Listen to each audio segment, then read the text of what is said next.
हरि ओं यं शैवा समुपासते शिव इति ब्रह्मेति वेदान्तिनो बौद्धा बुद्धैति प्रमाणपटव कर्तेति नैयायिका अर्हन् नित्यथ जैन शासनरता कर्मेति मीमांसका सोऽयंबो विदधातु वाञ्छितफलं त्रैलोक्यनाथो हरि। यसरी यस्ता किसिमले 12वटा आदित्यका नामबाट सम्पूर्ण लोकहरूमा प्रख्यात भएका सन्तानहरू भए। यस्तै किसिमले पहिले चाक्षुष मनमन्तरमा जुन तुषित नाम भएका देवताहरू थिए तिनै वैवस्वत मनमन्तरमा 12 आदित्यका नामबाट प्रसिद्ध भएका हुन्। सोमकी जुन अत्यन्त सुप्रता 27वटी श्रीमतीहरूका विषयमा पहिले नै बताइसकिएको छ।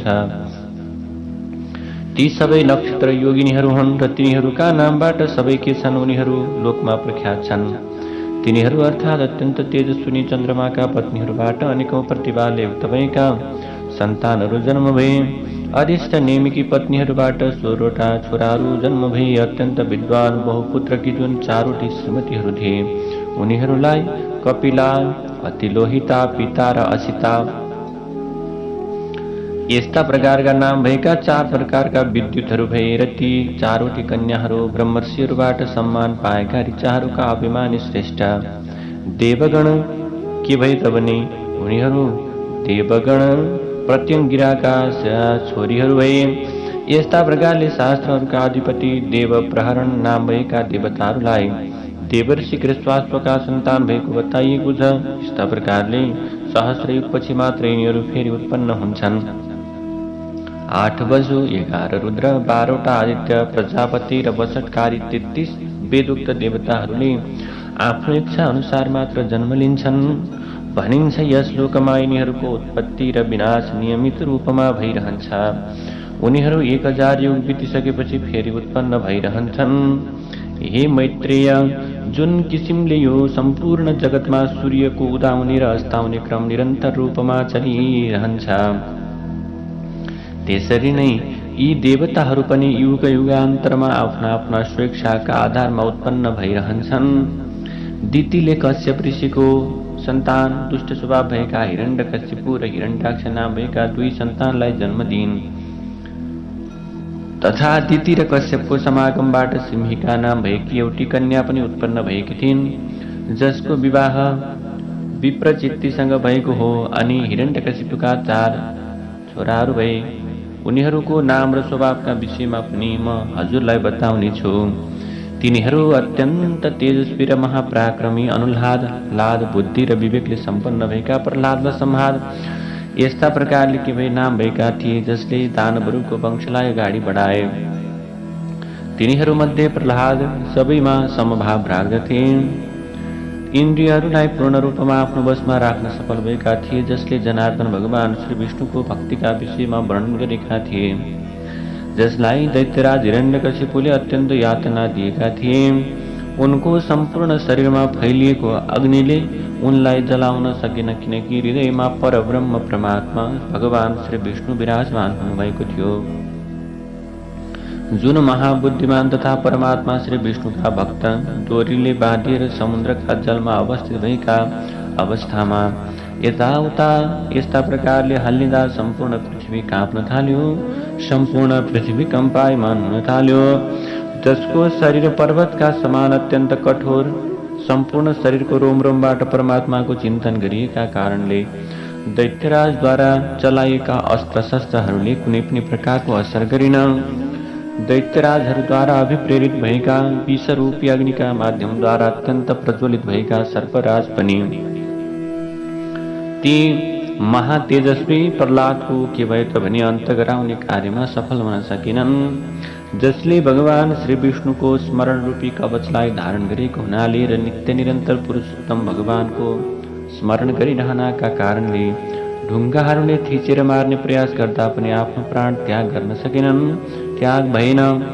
स्वर्गमा निवास गर्ने दैत्यहरूका अधिपतिहरूद्वारा ममाथि फ्याँकिए तापनि अब प्रभु ती महातपस्वीहरूलाई पृथ्वीले समीपमा गएर बीचमै आफ्नो काखमा धारण गरिन्। चित्तमा भगवान श्री मधुसूदन अवस्थित हुनुभएका कारणले दैत्यराजद्वारा वायु पनि यस्ता प्रकारले दैत्यराजद्वारा प्रयोगमा ल्याइएका सबैको शोषण गर्ने शक्ति भएको वायु पनि जसका शरीरमा स्पर्श गर्न साथ पूर्ण रूपमा यसरी शान्त भयो मानौ त्यसमा शोषण गर्ने शक्ति नै थिएन। दैत्यराजद्वारा प्रहलादमाथि आक्रमण गर्नका लागि अभिप्रेरित गरिएका अत्यन्त उन्मत्त दिग्गज हरूका दाराहरू जसको शरीरको स्पर्श हुन साथ भाँचिएर उनीहरूमा भएको सम्पूर्ण घमण्डको विनाश भयो। प्राचीन कालमा दैत्यराजका पुरोहितहरूद्वारा उत्पन्न गराइएको कृत्या पनि परब्रह्म परमात्मा श्री गोविन्दका परम भक्तका अन्तको कारण बन्न सफल भएन। जसमाथि प्रयोग गरिएको अत्यन्त मायावी सम्बरा प्रकारको जुन सुर थियो, सम्बरासुर हजारौं माया स्वरूपलाई परब्रह्म परमात्मा भगवान श्रीकृष्णको सुदर्शन चक्रले व्यर्थ बनाइदिएको थियो। जुन बुद्धिमान एवं निर्मल अर्थात अहंकारमा ईर्ष्या नभएको परमात्माका भक्तले दैत्यराजको भान्साबाट ल्याइएको हलाहल विषलाई निर्विकार रूपमा पचाइदिए। यो यस्ता प्रकारले जो यस संसारमा सम्पूर्ण प्राणीहरूप्रति समान भाव भएका र आफै समानहरूका लागि पनि परम प्रेमयुक्त अर्थात सबैमा समदर्शी थिए। जो परम परमात्मा केत भन्दा महापुरुष सत्य एवं शौर्य आदि गुणहरूबाट पूर्ण रूपमा सम्पन्न तथा सम्पूर्ण साधु सन्त पुरुषहरूका उपमान स्वरूप हुनुभएका थियो। यस्ता प्रकारका के हुनुभयो? भक्तहरूका शिरोमणि प्रहलाद नाम गरेका बालक हुनुभयो। यसरी यो प्रकारको कुरालाई सुनिसकेपछि मैत्रेयजीले प्रश्न गर्नुहुन्छ, हे भगवान, हजुरले महात्मा मनुपुत्रहरूको वंशहरूको विषयमा विस्तृत रूपमा वर्णन त गर्नुभयो, तथा यो सम्पूर्ण जगतको सनातन कारण भगवान विष्णु मात्र हुनुभएको पनि बताउनुभयो। तर हजुरले बताए अनुसार दैत्यहरूमा उत्तम प्रहलादलाई न त अग्निले जलाउन सक्यो, न त अस्त्र शस्त्रले प्रहारबाट पीडित बनाउँदा पनि आफ्नो शरीर त्याग हुन सक्यो। उनी डोरीले बाँधिएर समुद्रमा पानीमा रहँदाका अवस्थामा पनि उनको शरीरका अङ्गहरू हल्लिँदा त्यसबाट पीडित भएर पृथ्वी नै डगमगाउन थालिन्। आकाशबाट अत्यन्त भयानक रूपमा अचना वर्षिए जसरी नै आफ्नो शरीरमा ढुङ्गाहरूको वर्षा भए तापनि उनको मृत्यु भएन। यस्ता किसिमले हजुरले जुन अत्यन्त बुद्धिमान पुरुषको महात्म्यका विषयमा वर्णन गर्नुभयो मुनीश्वर, जुन अत्यन्त तेजस्वी महात्माको यस्ता प्रकारको चरित्र छ, म उनै ती भगवान विष्णुका परम भक्तको अतुलनीय प्रभावका विषयमा विस्तृत रूपमा सुन्न चाहन्छु। हे मुनीश्वर, उनी त धर्मपरायण थिए, तर दैत्यहरूले किन उनलाई शस्त्र अस्त्रहरूको प्रयोग गरेर प्रताडित गरेका हुन् र किन डोरीले बाँधेर समुद्रको जलमा डुबाइदिए?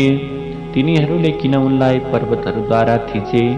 अनि प्रभु, के कारणले गर्दा अत्यन्त विशालु सर्पहरूद्वारा डसाए? किन पर्वतको चुचुरोबाट खसाएर अत्यन्त प्रज्वलित अग्निमा त्यो प्रकारले उनीहरूले राखे? ती महादैत्यहरूले उनलाई किन अष्ट दिग्गजहरूद्वारा के गरे? उनीहरूका दाँतहरूबाट पिस्न खोजेर किन सर्वशोषक वायु उनीमाथि प्रयोग गरिएको हो? उनीमाथि दैत्य गुरुहरूले किन कृत्याको प्रयोग गरेर सम्बरासुरले किन आफ्ना हजारौं मायाहरूका माध्यमद्वारा प्रहार गरेको हो? ती महात्मालाई वध गर्नका लागि दैत्यराजहरूका भान्सेहरूले हलाहल विष ल्याएर किन दिए उनलाई यस्ता प्रकारले, जसलाई उनले अत्यन्त सहज रूपमा पचाइदिएका थिए? जसरी महात्मा प्रहलादको त्यो सम्पूर्ण चरित्र जुन उनका अत्यन्त महान महात्माको सूचक छ, त्यसका विषयमा म पूर्ण रूपमा सुन्न चाहन्छु भगवान। ती दैत्यहरूले उनको हत्या गर्न नसकेकोमा मलाई कुनै आश्चर्य लागेको छैन, किनकि जसको मन निरन्तर रूपमा अनन्य भावपूर्वक भगवान विष्णुमा लागेको हुन्छ त्यसलाई कसले मार्न सक्छ र? मलाई आश्चर्य त यो कुरामा लागिरहेको छ, जसले निरन्तर रूपमा धर्ममय आचरण गर्दछ र जो तत्परतापूर्वक परमात्माको आराधनामा लागिरहन्छ, उनीसँग उनकै कुलमा उत्पन्न भएका यस्ता प्रकारका दैत्यहरूले द्वेष गरे, रिस गरे, किनकि यस्ता समदर्शी र धर्मपरायण पुरुषले त कसैप्रति पनि द्वेषपूर्ण व्यवहार गर्न अत्यन्त कठिन छ। ती महात्मा यशस्वी मत्सरविहीन अर्थात् अहंकार र ईर्ष्या नभएका भगवान विष्णुका भक्तलाई दैत्यहरूले के चाहिँ कारणले गर्दा यस्तो प्रकारको कष्ट दिएका हुन् त्यसका विषयमा मलाई अत्यन्त सुन्ने इच्छा भइरहेको छ। यसरी महात्माहरूले त यस्ता सर्वगुण सम्पन्न पुरुषहरूका शत्रु नै भए पनि त्यसमाथि कुनै किसिमको प्रहार गर्दैनन् भने आफ्ना मित्रमाथि त प्रहार गर्ने प्रश्न नै आउँदैन। यसै कारणले हे मुनि श्रेष्ठ, यो सम्पूर्ण प्रकारको वृत्तान्तका विषयमा अत्यन्त विस्तारपूर्वक वर्णन गरिदिनुहोस्। म ती दैत्यराजहरूको सम्पूर्ण चरित्रका विषयमा स्पष्ट रूपमा सुन्न चाहन्छु। जय जय श्री विष्णु महापुराणे प्रथमांशे षोडशो विश्राम। नारायण हरि हरे, श्री कृष्ण गोविंद हरे मुरारे, हे नाथ नारायण वासुदेव, अनंत वैकुंठ मुकुंद कृष्ण गोविंद दामोदर माधवेति।